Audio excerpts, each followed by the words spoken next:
पीछे सावधान। ड़मो अरिहंताणं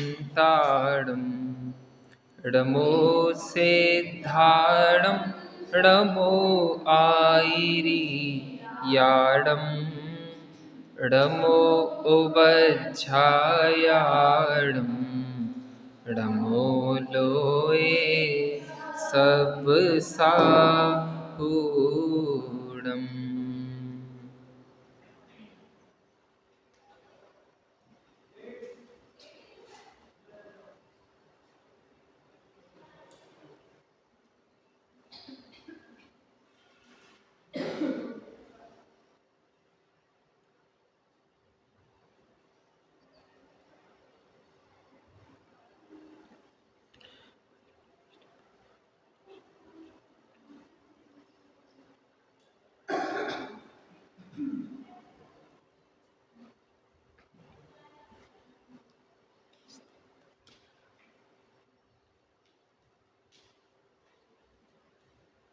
मंगलमय मंगलकरण वीतराग विज्ञान नमो ताहि जाते भय अरिहंतादि महान करि मंगल करि हो महा ग्रंथ करन को काज जाते मिले समाज सब पावे निज पद राज। हाँ जी, कर्णन योग को पढ़ने से क्या फायदा होता है, कौन बताएगा? कल आपको एक्सप्लेन किया था, होमवर्क क्या दिया था ये बताइए पहले। द्रव्यान योग के एक मिनट, एक बच्चा बोलिए बोलिए। गलत। कर्णन योग से पुष्ट करना है, ठीक है। कौन तैयार करके लाए हैं? हाँ बोलिए। हाँ तीसरी बेंच, हाँ फटाफट बोलिए।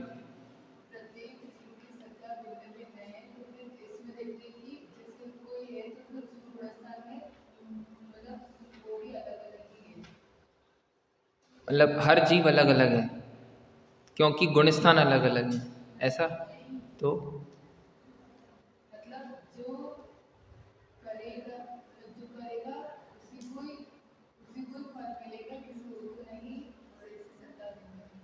हाँ आपको देखो मैं ऐसे बताता हूँ, इसको ऐसे समझते हैं, अपने कर्म सिवाय जीव को कोई न फल देता कुछ भी।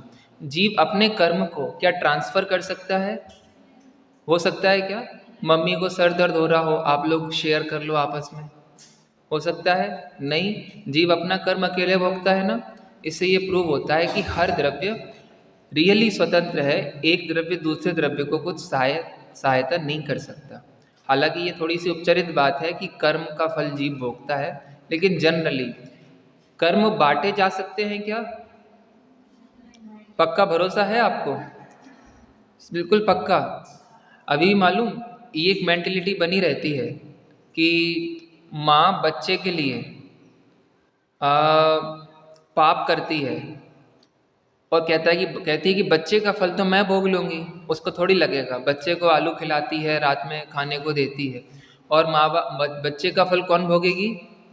माँ भोगेगी। ऐसा नहीं है, बच्चा अपना फल खुद भोगेगा। समझ में आया? एक भावना आती है 12 भावनाओं में, एकत्व और अन्यत्व। आप अकेला मरे अकेला होए। समझ में आया? एक बात हुई। कोई दूसरा सिद्धांत बोलिए, बैठे बैठे बोलिए। जैसे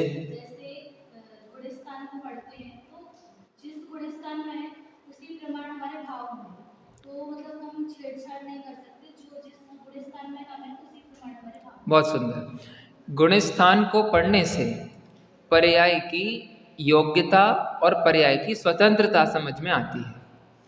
पांचवें गुणस्थान के जो भाव होते हैं वो चौथे गुणस्थान में हो सकते हैं क्या? नहीं हो सकते। पांचवें गुण स्थान के जो नेचुरल भाव हैं, जो स्वाभाविक भाव हैं, नकली वाले भाव नहीं। माने किसी को सहज ही भाव ही नहीं होता कि मैं खाने में इतनी सारी चीज़ें खाऊं। क्यों? उसको मालूम है कि शरीर को ज़रूरत है नहीं और व्यर्थ ही आरंभ और हिंसा होती है। ठीक है, तो अब चौथा गुण स्थान वाला चाहे तो पॉसिबल ही नहीं है वो। तो पर्याय की स्वतंत्रता, समझ में आया? अच्छा पॉइंट है। कोई और? हाँ बोलिए, बैठे बैठे बोलिए। द्रव्यालोक का सिद्धांत, तो द्रव्यालोक के व्याख्यान में यहाँ पे कि 6 द्रव्यों की 7 तत्वों की जिसमें व्याख्या होता है। तो 7 तत्वों में ही आश्रम के भी पुण्य पाप भी बताए, 9 पदार्थ भी कह सकते हैं। तो पुण्य पाप ही द्रव्यालोक का विषय है। हम पुण्य पाप, पुण्य से हम देव गति में जाते हैं और गतियाँ ही कर्णायोग का विषय है। तो अगर हम इन दोनों में सुमेल बिठाएं तो ऐसा कि अगर हम पुण्य पाप के भाव जिस प्रकार से करते हैं और वैसी ही गति मिलेगी, तो हमें सिर्फ ये नहीं मानना चाहिए कि द्रव्यालोक को ही पढ़ के हमें संतुष्ट होना चाहिए। कर्णालियों में गतियों का जैसे निरूपण दिया है कि नरक गति में इतने दुख है, तो हम उस रूप से कुछ भाव ही नहीं करेंगे तो हम उसका बंधन नहीं। आप ये कहना चाह रहे थे कि आश्रम बंध जैसी बात कर्णानियुग में भी दिखाई देती है ना? ये प्रूफ करके बताओ, आश्रम दुखदायक है, आश्रम से दुख होता है, क्या कर्णानियुग से ये बात प्रूफ होती है? नहीं होती ना? नहीं होती। आश्रम दुखकार घनेरे, प्रूफ होता है कि नहीं होता है? चलो आप इस पे सोचना है ना। आप लिख के लाए थे कि अचानक याद आया? लिख के लाए थे, ठीक है। और कितने लोग लिख के नहीं लाए हैं? जल्दी जल्दी हाथ ऊपर कर दीजिए। हाँ ठीक है, आप लोगों को टाइम नहीं मिला, आप लिखने बैठे थे, नहीं बैठे थे, तो इसका पाप बंद किसको होगा? आपको होगा। ठीक है, हो गया कि नहीं? करना नहीं होगा आप अकेला। अब आप अकेला होमवर्क नहीं करें, इन लोगों ने सोचा था तो इन लोगों का दिमाग चला। देखो, अलग से टाइम नहीं निकालना पड़ता। ये चीज़ एक बार दिमाग में बैठ गई ना, तो उठते बैठते खाते पीते अपने दिमाग में वो चीज़ घूमती रहती है, तो आपके दिमाग में से खुद ही समाधान आते हैं। समझ में आ रहा है? आप लोगों को अभी बाद में कनेक्ट करेंगे। आप लोग अगर ये छोटे छोटे काम नहीं करोगे तो फिर बड़े बड़े आपके सपने कैसे पूरे होंगे? टोडरमल जी साहब को याद किया करो, वो है उधर। कोई पढ़ाने वाला मिला नहीं, बताने वाला मिला नहीं, और ऐसी तीव्र जिज्ञासा थी कि पहले उन्होंने संस्कृत, हिंदी, प्राकृत अपने दम पे सीखी। फिर आगे बढ़ते बढ़ते जितना हो सका अपने बचपन में ही प्रथमानुयोग वगैरह पढ़ लिया, पुराण, चरित्र। फिर डेप्थ में जाके उन्होंने द्रव्यानुयोग पढ़ा और फिर कर्णानुयोग पे उन्होंने मेहनत की। समझ में आ रहा है? मेरी बात जच रही है कि नहीं जच रही है? एक छोटा सा होमवर्क दिया था आपको। क्या दिन भर झाड़ू पोंछा करना रहता है क्या? भोजनालय के बर्तन मांजने रहते हैं क्या? किया करो, हमारा तो कहने का फर्ज है। 9 दिन बाद तो हम चले जाएंगे, उसके बाद आप अकेला अब तरे मरे अकेला होए। कोई और बताएगा? बोलिए। कैसे?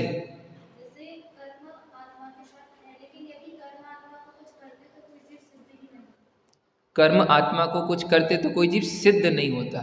बहुत सुंदर, वेरी गुड। उधर मत देखो, इधर देखो। सिद्ध भगवान के इर्द गिर्द कर्म है कि नहीं है? जहाँ सिद्ध भगवान के आत्म प्रदेश हैं, क्या वहीं पे कर्म है? वहाँ पे कर्म है? नहीं है। सिद्ध भगवान के आत्म प्रदेशों के इर्द गिर्द कर्म हैं। सिद्ध भगवान जहाँ है वहाँ निगोदिया जीव हैं। निगोदिया जीव के पास कर्म है, तो कर्म सिद्धों को हैरान क्यों नहीं करते? समझ में आ रहा है आपको? सिद्ध भगवान के प्रदेश के आसपास भी कारमांड वर्गणाएं हैं, और वहाँ जो अनंत निगोदिया जीव है वहाँ उनके तो अनंत कारमांड शरीर हैं ही, लेकिन क्यों कर्म हैरान नहीं करते? तो रियलिटी ये है कि हमको भी कर्म हैरान नहीं करते। एक उदाहरण, आप लोग कभी ऐसा हुआ है आप जा रहे थे और अचानक बीच में कोई चीज़ आ गई और आप टकरा गए? होता है कभी? अचानक खंबा आ गया बीच में, होता है? क्या होता है? क्या आ जाता है अचानक? आप अचानक आए और बोलते क्या हो आप? हाँ, आप चक्कू से हाथ कट गया, तो चाकू ने हाथ काटा क्या? आप बोलते उसकी तरफ से हो और गलती अपनी होती है। ऐसे ही कल जैसे मैंने आपको बताया था, नींद हम लेते हैं, बोलते हैं दर्शनावर्णी। परेशान हम होते हैं, बोलते हैं वेदनीय।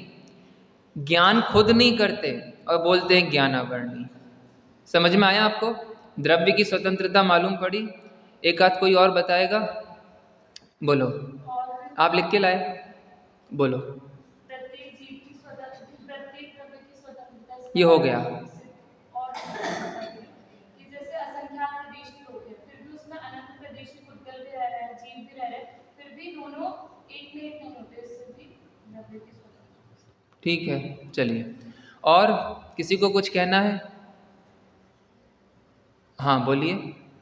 गुणस्थान आदि पढ़ने से अपनी अवस्था का ज्ञान होता है, और फिर जो अरिहंत मतलब जो सिद्ध हो गए हैं अरिहंत आदि, उनके प्रति विशेष भक्ति का भाव ज्ञान। ठीक है, ये गुणस्थान की पीठिका में से आपने बता दिया है। चलिए अब हम शुरुआत करते हैं। अपन ने वो पुस्तक अरेंज नहीं कर पाई ना, कर्णानियोग परिचय, गुजराती में है। अच्छा ठीक है। चलो, ग्रंथ हैं आप लोगों के पास और यहाँ PDF है। अच्छा ये मिल गई, ठीक है। चलो, सबसे पहले मोक्ष मार्ग प्रकाशक से आपने प्रकरण पढ़ा कि नहीं पढ़ा? पढ़ा है सबने? पीछे वाली बहन ने पढ़ा है क्या? कौन सा? कर्णानियोग का परिचय। ठीक है, कर्णानियोग का परिचय, व्याख्यान का विधान। चलिए क्वेश्चन, सभी सीधे बैठ जाइए। कर्णानियोग के 3 विषय कौन बताएगा पीछे वालों में से? कर्णानियोग के 3 विषय। अरे अब क्या देखना है, अब तो ये तो बहुत इजी है। बोलो, कल 3 विषय बताए थे, बोलिए। जीवों की अवस्था का पता चलता है, कर्मों की अवस्था का पता चलता है, और 3 लोगों का वर्णन। वो दोनों जहां रहते हैं ऐसे लोक का वर्णन मालूम पड़ता है। जरा बोलिए, जीवों की अवस्था, पुद्गल की अवस्था और उन दोनों के रहने का स्थान, ये कर्णानियोग के 3 प्रमुख विषय हैं। ठीक है, सीधे बैठिए आप लोग। हाँ, सब गवासन में नहीं, पद्मासन लगा के बैठो। ठीक है, जीवों की अवस्था, जीवों की अवस्था, गुणस्थान मार्गण स्थान, बताइए कौन कौन सी है? कर्मों की अवस्था, कर्मों की अवस्था कोई बताएगा? कर्मों की अवस्था, बंध, सत्ता, उदय, उदीर्णा, उत्कर्षण।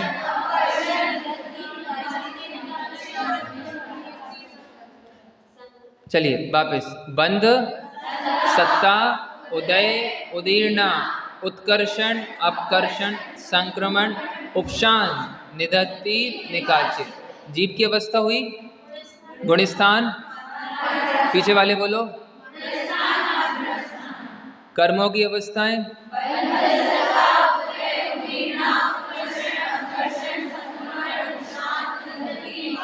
किसी को याद नहीं है? ऐसा है पक्का सबको याद है? इसका भाव मालूम है? सबने पढ़ा हुआ है? 10 करण पूछ लें, पूछ लें? ठीक है, नहीं पूछ रहे। लोक अलोक, लोक की रचनाएं, ऊर्ध्वलोक, मध्यलोक, अधोलोक। ठीक है, ये कर्णानियोग के 3 विषय हो गए।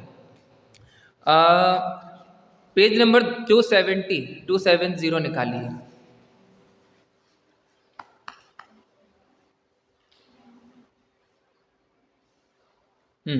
निकाला? इसमें अच्छा, इन बच्चियों के पास नहीं है। मोक्षमार्ग प्रकाशक निकालिए। इधर देखिए, अब आप इधर देखिए, कर्णानियोग द्रव्यानियोग का एडजेक्टिव या विशेषण है। कर्णानियोग द्रव्यानियोग का क्या है? विशेषण है। विशेषण समझते हो आप? नीला कपड़ा, विशेषण क्या है इसमें? ठीक है, और कपड़ा क्या है? विशेष्य। द्रव्यानुयोग में आते हैं 7 तत्व, और कर्णान योग उनकी विशेषताएं बताता है। आश्रव कितने प्रकार के होते हैं? 57। और बेसिक उनके 5 मिथ्यात्व, अविरति, प्रमाद, कषाय। बंध के कितने भेद हैं? 4। ठीक है। संवर के कितने कारण हैं? चारित्र। ठीक है। तो कर्णन योग 7 तत्वों की एक्सप्लेनेशन करके आपको उसका विस्तृत रूप बताता है। ठीक है, आप समझ में आ रहा है? जैसे आप समझिए अपनी फिजिक्स और केमिस्ट्री होती है, उसमें अपन एक एक चीज़ के फॉर्मूला पढ़ते हैं, स्ट्रक्चर पढ़ते हैं। समझ में आया? बिल्कुल इसी तरह कर्णन योग जीव और पुद्गल का मैकेनिज्म समझाता है। सच कहते हैं, एक विद्वान हुए हैं क्षुल्लक धर्मदास, उनको कर्णन योग पढ़ के सम्यक दर्शन हुआ। बोले जब से मैंने कर्णन योग में ये गणित पढ़ा, असंख्यात अनंत, असंख्यात असंख्यात, जघन्य युक्त अनंत, ऐसा पढ़ा तो मुझे महिमा आई। अरे बाप रे, केवल ज्ञान इतना बड़ा है, और केवल ज्ञान कहीं और बाहर से नहीं आता, केवल ज्ञान अपने से आता है। तो ऐसा समझने से उन्हें आत्मा की महिमा आई। ठीक है। आप लोगों को पहाड़े आते हैं? 17 का पहाड़ा सुनाएगा कोई? चलो एक प्रयोग करता हूँ। 2 2 सा 4 4 सा 16 16 2 5 6 2 5 6 2 5 6। चलो लगभग इसका होता है 65,000 कुछ होता है। अपन 65,000 अप्रोक्स लेते हैं। 65,000 मल्टीप्लाई 65,000, इसका आता है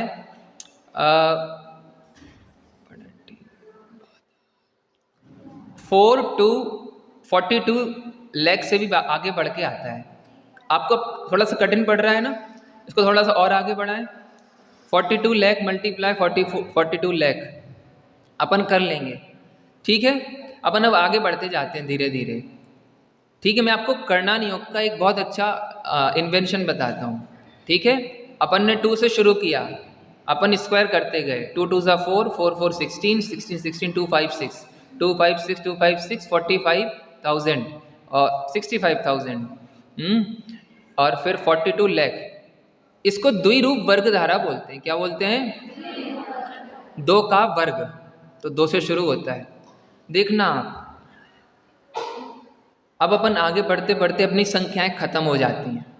ठीक है, संख्याएं खत्म, फिर भी अपन एज्यूम करते हैं कि थोड़ा और आगे बढ़ें, थोड़ा और आगे बढ़ें। तो सबसे पहला एक फिर असंख्यात मिलता है अपने को। क्या मिलता है? सबसे नीचे का असंख्यात, सबसे नीचे का असंख्यात। इसको बोलते हैं जघन्य परीत असंख्यात। ठीक है, आप पढ़ना, आगे आपको कभी पढ़ने को मिलेगा। सबसे नीचे का, फिर उसको फिर स्क्वायर करते जाओ। जघन्य परीत असंख्यात, square square square square square, फिर उससे बड़ा आता है। फिर जितना बड़ा आया वो समझो आप, इतना इतना इतना इतना इतना, फिर इसको इससे मल्टीप्लाई करो तो इतना, फिर इसको इससे मल्टीप्लाई करो तो इतना। समझ में आ रहा है आपको? ऐसे करते करते असंख्यात बहुत बड़ा पूरा हो जाता है, मतलब बहुत सारा उसमें असंख्यात के फिगर्स आते हैं। तब जाके फिर अनंत का सबसे नीचे का हिस्सा शुरू होता है, पहला अनंत। समझ में आया आपको? फिर अनंत को मल्टीप्लाई करते हैं, स्क्वायर इतना अनंत, फिर इतने से इतना अनंत, फिर इन दोनों को मल्टीप्लाई किया तो इतना, फिर इन दोनों को किया तो इतना। समझ में आ रहा है? आत्मा में कितने गुण होते हैं? अनंत होते हैं। आप लोग यहाँ पे सेविंग करते हो पैसे की? किसी ने 1 लाख रुपए देखे अपने लाइफ में अभी तक? आंखों से, आंखों से कितने जीरो होते हैं? 5 जीरो। 1 करोड़ देखे हैं? नहीं देखे ना। अगर आप लोगों के फ़ोन में एक मैसेज आ जाए कि प्रधानमंत्री ने एक योजना चालू की है कि जो बच्चे संस्कृत पढ़ेंगी उनको हर साल 1 करोड़ रुपए दिए जाएंगे, तो आपके फ़ोन में बाई चांस 1 करोड़ रुपए आ जाए तो आप वो सदमा झेल पाओगे? 1 करोड़, बाप रे बाप। मैं तो बिंदी भी नहीं आती उसकी कितनी है। और बाई चांस 10 करोड़ हो जाए तो 10 करोड़ हो जाए तो आप में से कोई जगत गुरु से बीएड करेगा? नहीं करोगे ना आप?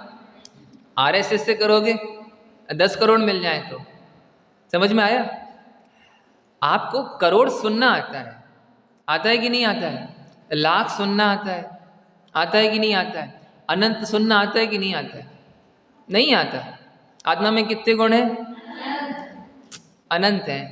ये क्या अनंत है? अनंत समझते हो आप?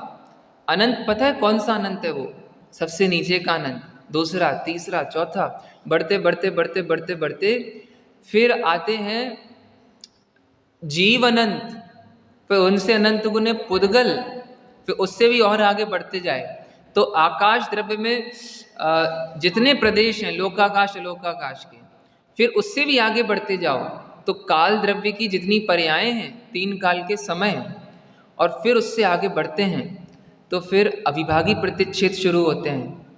मतलब मैं आपसे क्या कहूँ, आपको अभी वैल्यू नहीं आती आत्मा की, क्या होता है आत्मा। सबसे ज्यादा शक्तियाँ सारे द्रव्यों से भी ज्यादा अगर किसी में शक्ति के अंश हैं तो वो आत्मा की केवल ज्ञान की पर्याय है। आत्मा की केवल ज्ञान पर्याय में सबसे ज्यादा अविभागी प्रतिच्छेद होते हैं। समझ में आया आपको? ये मैं आपको क्यों बता रहा हूं? कर्णान योग द्रव्यान योग को फिनिशिंग करता है। समझ में आया? जीव में कितने गुण होते हैं? अनंत। 16 16 256 256 45,000 और 45,000 मल्टीप्लाई 45,000। हाँ, समझ में आया? मैथ्स अपनी रह जाती है लेकिन अनंत गुण कहाँ तक जाते हैं? समझ में आ रहा है आप लोगों को? बच्चियों बात समझ में आ रही है या नहीं? नींद आ रही है? कोई सब समझ तो रहे हैं ना? पीछे समझ में आ रहा है? कोई अगर 2 मिनट में बताएगा मैंने अभी इतने 5-10 मिनट में आपको क्या समझाया? कोई बताएगा अभी अपन ने 5-10 मिनट में क्या चर्चा की? बोलिए, बैठे बैठे बोलिए।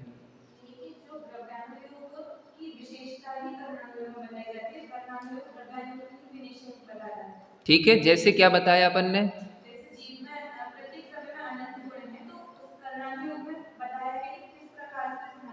Very good. 2 2 2 2 करके जो वर्ग धारा का एक कॉन्सेप्ट आता है उससे मालूम पड़ता है कि हर द्रव्य में इतने गुण हैं। समझ में आया? हाँ या नहीं? ठीक है, चलिए ये हो गया कर्णान योग का पहला पॉइंट। ठीक, अगला पॉइंट बताता हूं। कर्णान योग के अभ्यास से द्रव्यान योग निर्मल होता जाता है। कैसा हो जाता है? वापिस बोलिए। ठीक है, द्रव्यान योग मतलब तत्व ज्ञान। ठीक, अभी अभी अपन ने जो 5-6 सिद्धांत पढ़े थे, एक बहुत अच्छा सिद्धांत आपको बताता हूं। कल मैंने आपको एक टॉपिक बताया था, केवल ज्ञानावरण कर्म। कोई बताएगा उससे अपन ने क्या रिलेट किया था? केवल ज्ञानावरण कर्म से खुशी होने की क्या बात है? कोई बताएगा? बोलिए। हाँ, कैसे मालूम पड़ा? केवल ज्ञान का आवरण है। आवरण कब होगा? जब शक्ति होगी तभी तो आवरण होगा। अभव्य में केवल ज्ञान की शक्ति है? नहीं है ना? नहीं है ना? कल आए थे? नहीं आए थे, इसलिए है। केवल ज्ञान की आत्मा में शक्ति है। ठीक है, क्यों? आत्मा में मति ज्ञान की शक्ति है कि नहीं है? अवधि ज्ञान की शक्ति है कि नहीं? अवधि ज्ञान की शक्ति है कि केवल ज्ञान की शक्ति है? दोनों की शक्ति है। नहीं, शक्ति कभी अधूरी नहीं होती। जितनी शक्ति होती है वो पूरी होती है। समझ में आ रहा है? शक नहीं आ रहा है? एक व्यक्ति में कैपेसिटी है कि वो 1 घंटे में 10 किलोमीटर दौड़ सकता है, और उसने दौड़ना शुरू किया तो आज बुखार था तो 5 किलोमीटर दौड़ा, तो उसकी शक्ति कितनी है? 5 किलोमीटर की 10 किलोमीटर? कैसे कह रहे हो आप? जब स्वस्थ होगा तो कितना दौड़ेगा? समझ में आया? अगर आत्मा का ज्ञान पूरा विकसित हो तो अवधि ज्ञान की केवल ज्ञान, तो हमेशा शक्ति पूरी ही होती है। समझ में आया? शक्ति कभी अधूरी नहीं होती है। एक्सेप्टेड? आगे बढ़े। द्रव्यानियोग को कर्णानियोग क्या कर देता है? क्या कर देता है? निर्मल कर देता है। एक बात पूछता हूँ, अभी अपने को कर्म का उदय आ रहा है कि नहीं आ रहा है? और अपने को विकार हो रहे हैं कि नहीं हो रहे हैं? और फिर अपने से नए कर्म बन रहे हैं कि नहीं बन रहे हैं? फिर उनका उदय आएगा कि नहीं आएगा? उनसे विकार होगा कि नहीं होगा? और फिर उस नहीं होगा? जरूरी नहीं है। कर्म के उदय से विकार जरूरी नहीं है, माने कर्म का उदय आएगा तो भी विकार नहीं होगा। एक मिनट, कर्म का उदय आएगा तो विकार होगा कि नहीं होगा? जरूरी नहीं है, माने कर्म का उदय आए तो भी विकार नहीं हो, ऐसा हो सकता है। ठीक है, पक्का? ये रॉन्ग है। उदय नाम ही उसका है कि जब कोई जीव में परिणाम हो। जब विकार ही नहीं हुआ तो समझो उदय भी नहीं रहा। समझ में आ रहा है कि नहीं आ रहा है? ईसीजी रिपोर्ट सीधी आ रही है तो आदमी है कि नहीं है? और अगर ऐसी ऐसी आने लगी तो आदमी है कि नहीं है? समझ में आया? अगर उदय है इसका मतलब इंडिकेशन, कल आपको बताया था इंडिकेशन। अगर उदय है, कर्म की इस तरह की फंक्शनिंग हो रही है, ईसीजी चल रही है, तो डेफिनेटली जीव में कुछ हो ही रहा है। समझ में आ रहा? सिद्ध भगवान को उदय आता है कि नहीं आता है? कर्म का उदय आता है कि नहीं आता है? कुछ लोग ये विरुद्धान्य कोटि स्पर्शी ज्ञानम की तरह क्यों बैठे हैं? कुछ समझ में आ रहा है? चलो एक हृदय से प्रश्न पूछता हूँ, ऐसा कौन है जिसको अभी चर्चा में बिल्कुल भी समझ में नहीं आ रहा हो फर्स्ट ईयर में से? तो हम आप लोगों को, मैं आपको समझाऊंगा। समझ में आ रहा है आप लोगों को? पीछे समझ में आ रहा है? ऐसा तो नहीं गाड़ी वन वे चल रही हो, आपको समझ में आ रहा है? ठीक, वापस। कर्म का उदय और जीव का विकार ये एट अ टाइम होने वाली चीजें हैं। ठीक है, अब वापस सॉल्व करते हैं। कर्म का बंद होता है, उदय आता है, फिर उस समय जीव को क्या होता है? विकार होता है। विकार से कुछ नया कर्म बंधता है ना, और उसका उदय आएगा, और फिर उससे क्या होगा? नहीं होगा?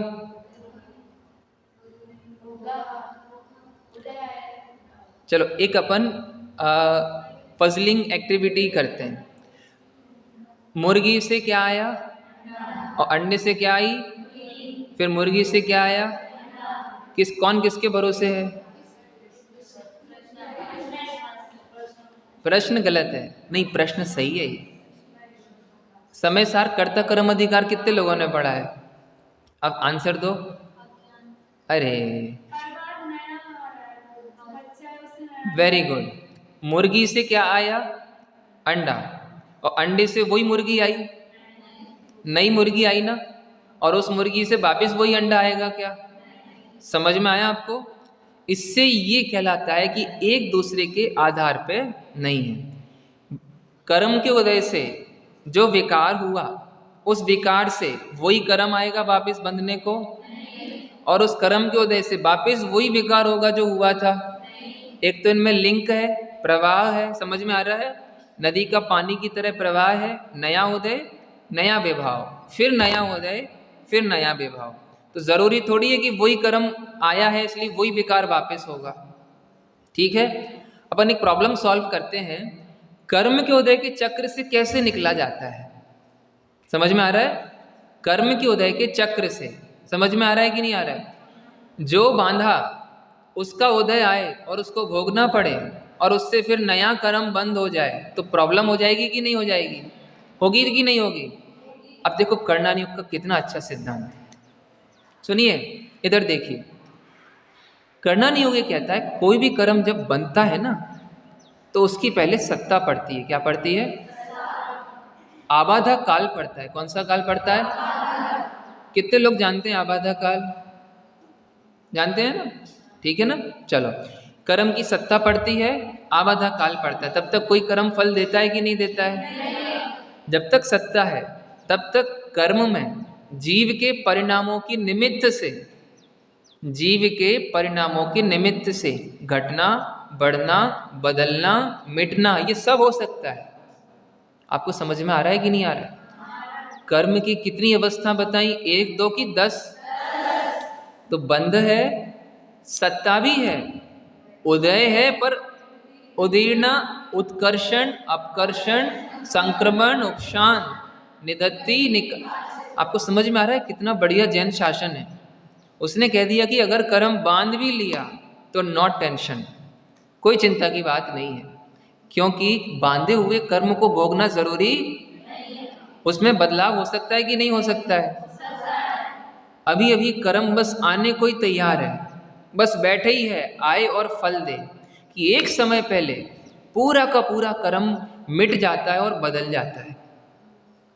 पता है आपको? ये आपके साथ अभी हो रहा है। आपके साथ एक समय के एक इतना अच्छा आपके साथ एक मैकेनिज्म चल रहा है। एक कर्म है आपके पास जो अगर उदय में आ जाए तो आप सब जड़ हो जाओ, आप सब नष्ट हो जाओ, लेकिन आने के एक समय पहले वो इतना कमज़ोर हो जाता है कि वो मिट करके बदल जाता है, और फिर अब आपको वो कर्म भोगना नहीं पड़ता। बताऊं कैसे? गुणस्थान वाले बच्चे बैठे हैं, क्षयोपशम की परिभाषा बताओ, कौन बताएगा?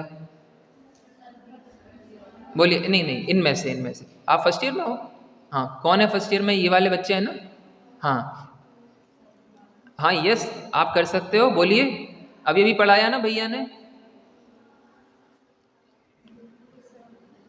चलिए पीछे, हाँ बोलिए। वर्तमान समय में सर्वघाती स्पर्धकों का उदय भविष्य भविष्य में आने वाले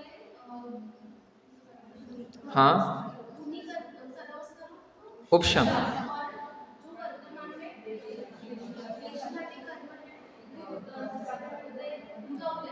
हाँ, वेरी गुड, ठीक है, सही है कि नहीं? ठीक है ना? चलो, इसका एक एग्जाम्पल देखिए, मति ज्ञानावरण कर्म। ठीक है, कौन सा कर्म? इसको बोर्ड पे समझाएं क्या? हाँ, लगाइए फटाफट, बोर्ड पे समझाते हैं। मैंने आपको ये बता रहा हूं, प्रकृति अपने अनुकूल है, कर्म अपने को बिल्कुल परेशान नहीं करते हैं। मार्कर है, लाइए जल्दी, लाना पड़ेगा।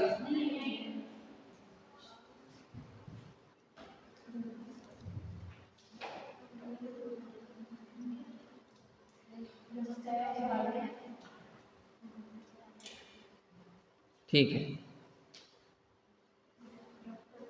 हम क्या समझेंगे अभी? मति ज्ञानावरण कर्म का क्षयोपशम। क्या समझेंगे? इससे क्या प्रूफ करेंगे? कर्म जीव को परेशान करता है? कर्म अपने अकॉर्डिंग बढ़िया है कि नहीं है? देखो, रख दे इधर।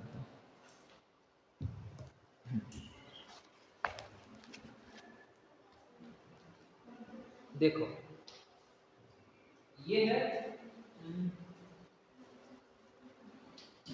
ठीक है, मति ज्ञानावरण। ये सर्वघाती कर्म है कि देशघाती? जानते हो देशघाती सर्वघाती? इसमें स्पर्धक होते हैं, क्या होते हैं? स्पर्धक समझते हो आप? अनेक टाइप के फल देने के परमाणु, उनकी समूह। ठीक है, इसमें कितने टाइप के स्पर्धक होते हैं? कौन कौन से? ये है स्पर्धक। ठीक है,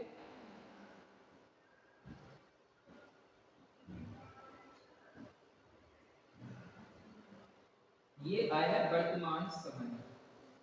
ठीक है, और ये है इससे एक समय, दो समय, तीन समय, चार समय, पांच समय। ठीक है, ये है सर्वघाती स्पर्धक। कैसे स्पर्धक? सर्वघाती स्पर्धक। कर्म प्रकृति कैसी है? ये देशघाती। ये है देशघाती स्पर्धक। कैसे इसमें? सर्वघाती और देशघाती। हम लोग समझ में आ रहा है? देखो, देशघाती, ठीक है, सर्वघाती मतलब जो सर्व का माने ज्ञान के गुण को पूरी तरह नष्ट करते हैं, ये सर्वघाती। प्रकट ना होने, ठीक है।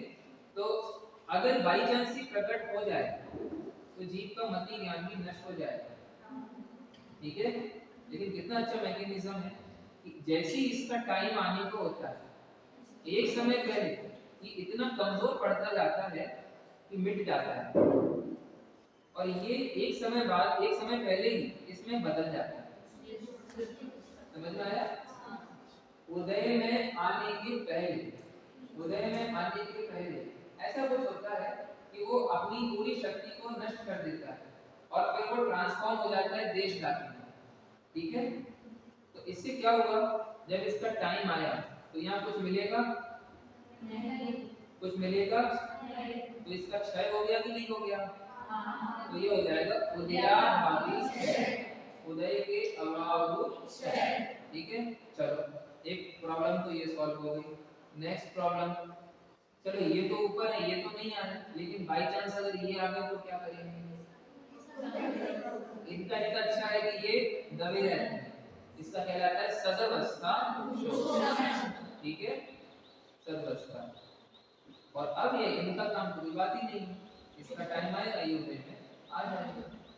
तो अपने लिए कोई कर्म ऐसा हो सकता है जो ज्ञान को नष्ट कर दे? कोई कर्म ऐसा हो सकता है ज्ञान की शक्ति को प्रकट नहीं होने दे? तो कर्म कितने बढ़िया है, समझ में आया? कर्म जीव को 1% भी नुकसान नहीं पहुंचाता, शक्ति को कभी छेड़ते नहीं, हो गया बस।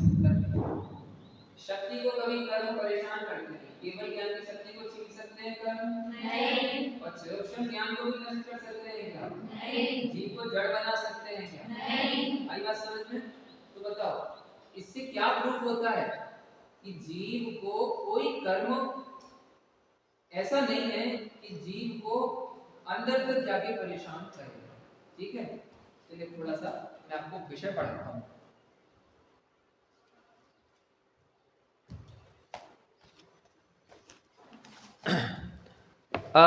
अपन इस बिंदु को ले रहे थे, कर्णान योग द्रव्यान योग को निर्मल करता है, ठीक है।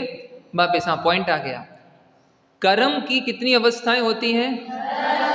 अगर कर्म की 2 ही अवस्था होती हैं, बांधो और उदय, बांधो और उदय, तो क्या अपन कभी मुक्त हो सकते थे? नहीं। लेकिन कर्म की कितनी अवस्था होती हैं? तो फायदे की बात है कि नहीं है? आराम आराम से, आराम से पकड़ो पकड़ो पकड़ो, कोई बात नहीं, रख दीजिए। लगी तो नहीं? बैठी बैठी है। कर्म की कितनी अवस्थाएं होती हैं? अच्छी बात है कि बुरी बात है? कर्म की सत्ता में रहना और फटाफट उदय में नहीं आना अच्छी बात है कि नहीं है? अच्छी बात है ना। कर्म अगर बनते ही साथ उदय में आ जाते, क्या हो रहा है? हाँ, कर्म अगर बनते ही साथ उदय में आ जाते तो क्या कोई जीव सिद्ध हो सकता था? कितनी अच्छी बात है, कर्म बांध लिए, अब आप चिंता नहीं करो, जो हो गया सो हो गया। आप अब उस बांधे हुए कर्म को भी दबा सकते हो, नष्ट कर सकते हो, बदल सकते हो, घटा सकते हो। समझ में आया? कर्णन योग तनाव देता है कि आनंद देता है? आनंद। भूल हो गई तो भूल को सुधारने का मौका मिलेगा कि नहीं मिलेगा? ठीक है। एक चीज और इससे प्रूफ होती है, जीव ने भूतकाल में भूल की और वर्तमान में भूल को सुधार भी सकता है, सुधार सकता है कि नहीं? क्योंकि वर्तमान का भूतकाल में कौन सा भाव है? अन्योन्या भाव, प्राग भाव। भूतकाल, वर्तमान का भूतकाल में कौन सा भाव है? प्राग भाव है, ठीक है ना। ये इससे समझ में प्रूव हो रहा है कि नहीं हो रहा है? भूतकाल के बांधे गए कर्म भी जीव वर्तमान में उनको कमजोर कर सकता है, ठीक है। एक बात बताइए आपको, दूसरा, कर्मों में एक निषेक रचना पड़ती है। क्या पड़ती है? ये पढ़ा है आप लोगों ने? Very good. तो निषेक रचना होने से जितने कर्म बांधे हैं, अगर मान के चलिए आपने बहुत स्ट्रांग कर्म बांधा तो वो पूरा नहीं आएगा, उसके कुछ बाकी के कुछ, बाकी के कुछ, बाकी के कुछ। तो भले ही आपने जम के पाप किया हो, लेकिन वो एक साथ पूरा उदय में नहीं आता है, वो थोड़े थोड़े हिस्सों में आता है। समझ में आया? 70 कोड़ा कोड़ी, तो पहले समय इतना, फिर इतना, फिर इतना, फिर इतना, फिर इतना। बात समझ में आई? तो कर्मों की स्थिति पढ़ना, निषेक रचना पढ़ना बढ़िया है कि नहीं है? अगर कोई ने स्ट्रॉन्ग कर्म पूरा बांधा और पूरा ही का पूरा एक साथ उदय में आ गया तो कितनी प्रॉब्लम हो जाएगी। अरे समझ में आ रहा है कि नहीं आ रहा है? कितने आनंद की बात है, करना नियोग डिप्रेशन देता नहीं है, डिप्रेशन मिटाता है। बहुत आनंद की बात है। करना नियोग कभी डिप्रेशन नहीं देता। वो कहता है हाँ, कर्म की निषेक रचना पड़ती है। जैसे समझ लीजिए, निषेक रचना एक बार क्लियर कर देता हूँ। क्या उदाहरण, आपने देखिए किसी से कर्ज लिया 10 लाख रुपए, ठीक है? तो उसने आपको ये नहीं बोला कि आप हमें इस महीने के लास्ट तक 10 लाख रुपए इकट्ठे दो। उसने कहा तुम हर दिन 100 रुपये हमारे, 100 रुपये उनके, 100 रुपये उनके, ऐसे करके 3 हिस्सों में दो, क्रैक करके दो। तो हल्का हो गया कि नहीं हो गया? तो पाप करने वाला भी पूरा पाप एक साथ नहीं भोगता, वो भी क्रम क्रम कर से भोगता है। तो ऐसे कर्म की दुनिया में जीव को सुधरने के बहुत अवसर मिलते हैं। आई बात समझ में? क्यों? मरते मरते जीवन का अंतिम समय चल रहा है, अंतिम अंतर मूर्त, जीव सम्यक दर्शन ले सकता है कि नहीं? है, ले सकता है। कोई उदाहरण सुनो। करना नियोग की इतनी अच्छी अच्छी फिलॉसफी है। किसी ने छायक सम्यक दर्शन जीवन के अंतिम मोड़ पे शुरू किया, ठीक? और उसने उसको आधी किया। कितना किया? आधा।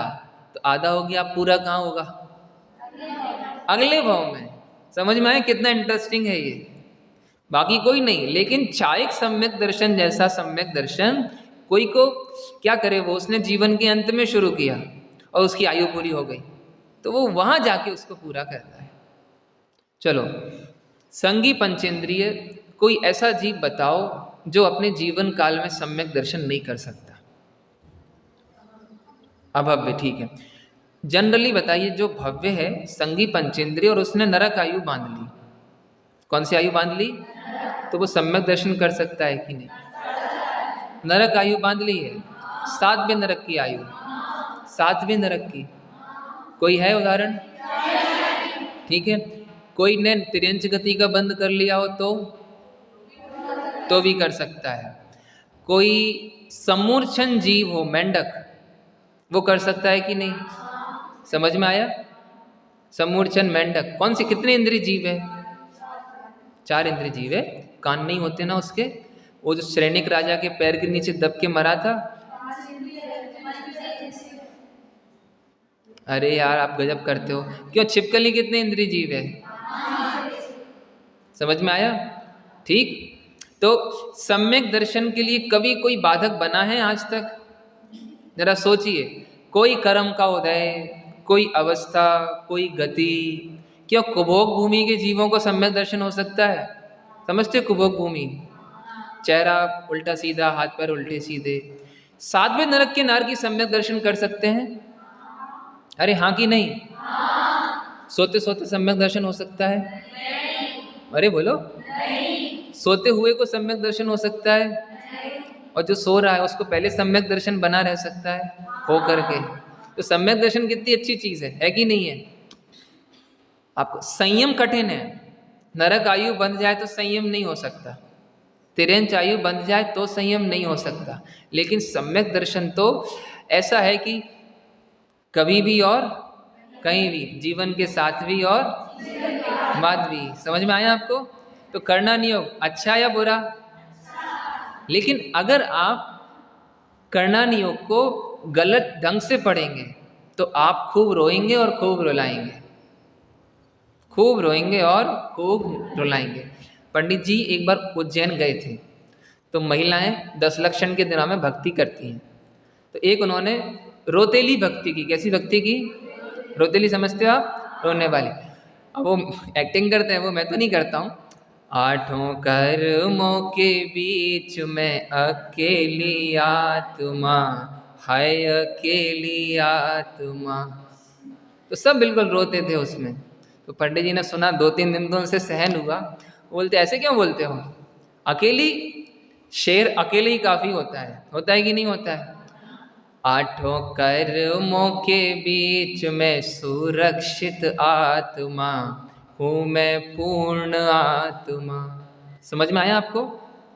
सच कहते हैं कर्म का, कल आपको डिकोड बताया था, डिकोड, कर्म की डिकोड करना आना चाहिए। कर्मों ने हैरान किया, इसका मतलब कर्म नहीं, मैं खुद हैरान हुआ। मैं जा रहा था, अचानक बीच में खंबा आ गया। क्या आ गया? खंबा आ गया कि मैं अचानक आ गया। खंबे को हटाएं कि अपन रास्ता बदले? ठीक है, कर्मों ने दुख दिया है या आप दुखी हो ये कर्मों ने बताया है? ठीक है, तुम्हारे बारे में ये दोनों मिलके कुछ बातें करें। ठीक है, तो तुम्हारे निंदा का उदय है कि नहीं है? ये है कन्यादाना की लड़की, 1% अकल नहीं है इसमें। तो बोलो आपका निंदा का उदय है कि नहीं है? अरे बोलो, है कि नहीं है? अरे बोलो ना, है ना? अब जरा देखिए, ये दोनों तो इसकी तारीफ कर रही हैं, ये है ना आगे बढ़ती बढ़ती देखना एक दिन अपन सबको पार कर जाएगी। और ये वहाँ से अचानक निकली तो इसको ऐसा लगा कि शायद इनने हमारे बारे में कुछ गलत कहा, तो ये तो सोच सोच के आंसू बहा रही है और ये दोनों तो उसकी तारीफ कर रहे हैं। तो क्या हो रही है? तारीफ की निंदा। और इसको क्या लग रहा है? इसको निंदा। और हो क्या रही है? तो निंदा का उदय चल रहा है कि प्रशंसा का उदय चल रहा है? क्यों? तो हम अपने परिणामों से निंदा प्रशंसा भोगते हैं या दूसरे के वचनों से निंदा प्रशंसा भोगते हैं? समझ में आया? अब कोई अगर आपकी निंदा करे तो भी आप प्रसन्न रह सकते हो कि नहीं? रह सकते हो ना? कोई आपको चिढ़ाए तो आप प्रसन्नता के उसमें से सेंटेंसेस निकाल सकते हो? निकाल सकते हो? कोई आपको पागल कहे तो आप क्या बोलोगे? हाँ, पापों को गलाने वाले। और कोई आपको गधा बोले तो? नहीं नहीं नहीं, ऐसे तो लड़ाई हो जाएगी। भूतकाल क्या है? क्यों, गधा अच्छा होता है कि बुरा होता है? अच्छा होता है। गधे में क्या अच्छाइयाँ होती हैं? और शांत रहता है, सरल स्वभावी रहता है, और जो खाने को तो वो खा लेता है। गधे में 3 विशेषताएं हैं। अविश्रामं बहित्वारं शीतोष्णं च न विन्दति ससंतोषस्तथा नित्यं त्रीणि शिक्षेत गर्दवात्। समझ में आया? आया? ठीक है, चलो अपना आज का टॉपिक तत्व ज्ञान करना नियोग निर्मल करता है। ये समझ में आया कि नहीं आया? आया कि नहीं आया? कितने बच्चों को समझ में नहीं आया? सबको आया? पूछ लूँ? चलो रेडी। आप खड़े हो जाइए, 1 2 3। हाँ बताइए, कर्म का उदय भोगना जीव को जरूरी है या नहीं है? तो अभी तक जितने जीव जिन्होंने कर्म बांधे हैं वो अपना फल भोग रहे हैं कि नहीं भोग रहे हैं? तो कभी जीव को सिद्ध होंगे कि नहीं? कोई जीव सिद्ध हो पाएगा? जब उदय को भोगना ही पड़ रहा है तो सिद्ध कैसे होंगे? वो फिर उदय में भोग तो रहा है कर्म का, उदय में खत्म भी तो वो फिर उस दशा में पहुंचेंगे तो उसका दशा। आप फर्स्ट ईयर में हो ना, ये निषेक रचना वगैरह नहीं पढ़ा होगा? पढ़ा है तो बता क्यों नहीं रहे हो? कर्म की कितनी अवस्थाएं होती हैं? 2। कितनी अवस्थाएं होती हैं? 2। कितनी होती हैं? 2। बंध और उदय। बंध और, तो बोलो ना बहन जी, 10 अवस्थाएं होती हैं। बंधना, सत्ता में रहना, बदलना, संक्रमण, घटना, बढ़ना। तो जरूरी थोड़ी जितना बांधा उतना भोगेंगे। दूसरी बात, बैठ जाइए, फाइनल ईयर वाले बतो, ऐसे 2 कौन से कारण हैं जिनके कारण कर्म अपने को सीधे फल नहीं देते? टाइम लेके फल देते हैं। अरे हाथ ऊपर करके बोलो। कर्म के ऐसे 2 क्या फैक्टर्स हैं जिसके कारण से बांध के अपने को सीधा फल नहीं मिलता? बोलिए, बोलो। आबाधा काल पहला। दूसरा निषेक रचना। क्या है? निषेक रचना समझ में आया था? जितना आपने कर्जा लिया वो सीधा भोगना पड़ता है क्या? टाइम टाइम में भोगना पड़ता है, और देने के बाद कुछ टाइम रहता है कि अभी हम नहीं मांगेंगे आपसे। ओके, चलो क्या बतलाया था आपको, हाँ, ये सर्वघाती देशघाती से कर्म अपने अनुकूल है कि प्रतिकूल है? क्या कोई कर्म आत्मा के गुणों को नष्ट कर सकता है? नहीं। गुणों की थोड़ी सी भी अवस्था को नष्ट कर सकता है? नहीं। समझ में आया? देशघाती प्रकृति के सर्वघाती स्पर्धक उदय में आते हैं? नहीं आते उदय में? किसी रूप में आते हैं? कैसे आते हैं? बदल के। ये किसकी ताकत है? जीव की ताकत। जीव की ताकत के कारण कर्म उदय में नहीं आते। ठीक है, आप लोगों को फिर से होमवर्क दूं? किस आशा के साथ? करके लाओगे। आपका होमवर्क ये है कि आप प्रथमानियोग के ऐसे 2 एग्जाम्पल, 5 नहीं अब सिर्फ 2, जिसमें आप ये बताना कि कर्म बहुत सारा बांधा है, बंधा हुआ है और उदय में भी आ रहा था बाहर से।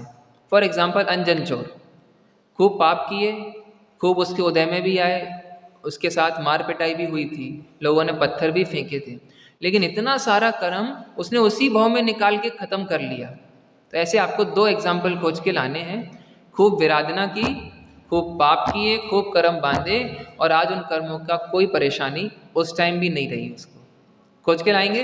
ये तो इजी है कि नहीं है? और कर्णानियोग का व्याख्यान विधान पढ़ के लाना है। कौन सा? पढ़ के आओगे कि नहीं? हैं? पढ़ लिया? चलो पढ़ के आना आप, ठीक है? वापस उसके आधार से चर्चा लेंगे। ठीक है, हाँ जी।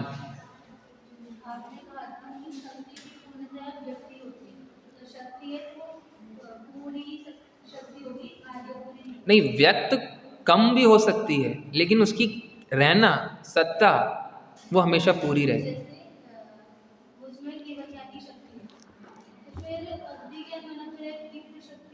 देखो वापस, आप में दौड़ने की कितनी शक्ति है? 10 किलोमीटर। तो 2 किलोमीटर है कि नहीं है? 5 किलोमीटर है कि नहीं है? तो 5 है कि 10 है? तो इसमें शामिल है, ठीक है ना? ज्ञान की पर्याय की पूरी शक्ति केवल ज्ञान, तो उसकी थोड़ी शक्ति मति ज्ञान, थोड़ी और ज़्यादा शक्ति अवधि ज्ञान, थोड़ी और ज़्यादा शक्ति मना पर्याय ज्ञान, और पूरी शक्ति प्रगट केवल ज्ञान। ठीक है, चलो समझ में आया सबको?